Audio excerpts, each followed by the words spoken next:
Mga katrops, welcome back ulit kayo sa aking channel Sports React PH. Ay ngayon ang balitang pagkuhapan ng Golden State Warriors kay Nikola Vucevic. Pag-uusapan na rin nga natin ngayon dito sa ating panibagong video ang balitang trade sa pagitan ng Los Angeles Lakers at Portland Trail Blazers.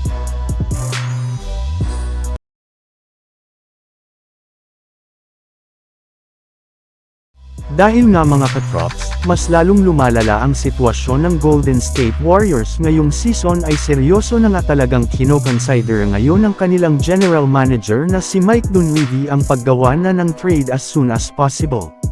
Kung wala nga daw pong mangyayaring pagbabago sa kanilang mga susunod na laban ay mapipilitan na talaga siya na gumawa ng move para maisalba pa ang kanilang kampanya.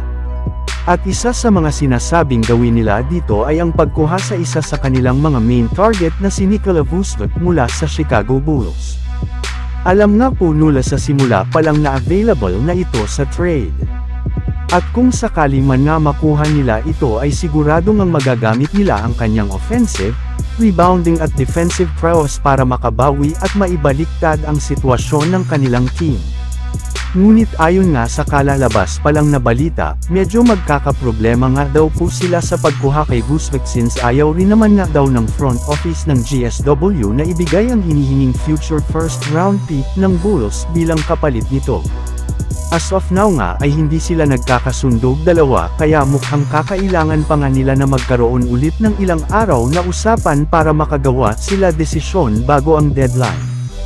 Samantala pumunta naman tayo sa ating sunod na pag-uusapan ngayon sa balitang trade sa pagitan ng Los Angeles Lakers at Portland Trail Blazers.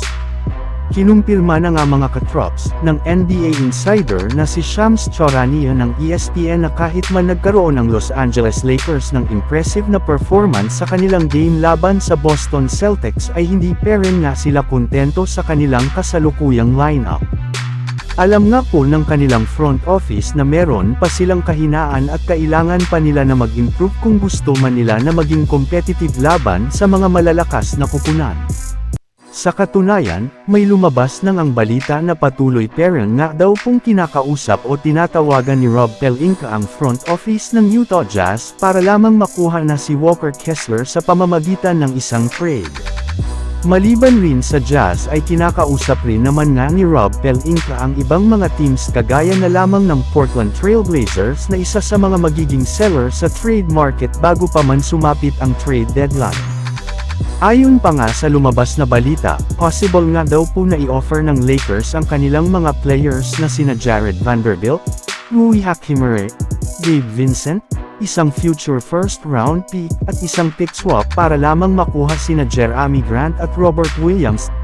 Sa ngayon nga ay ito na nga daw ang pinakamalaking trade na maaaring magawa ng Lakers sa mismong araw ng trade deadline sa February 6.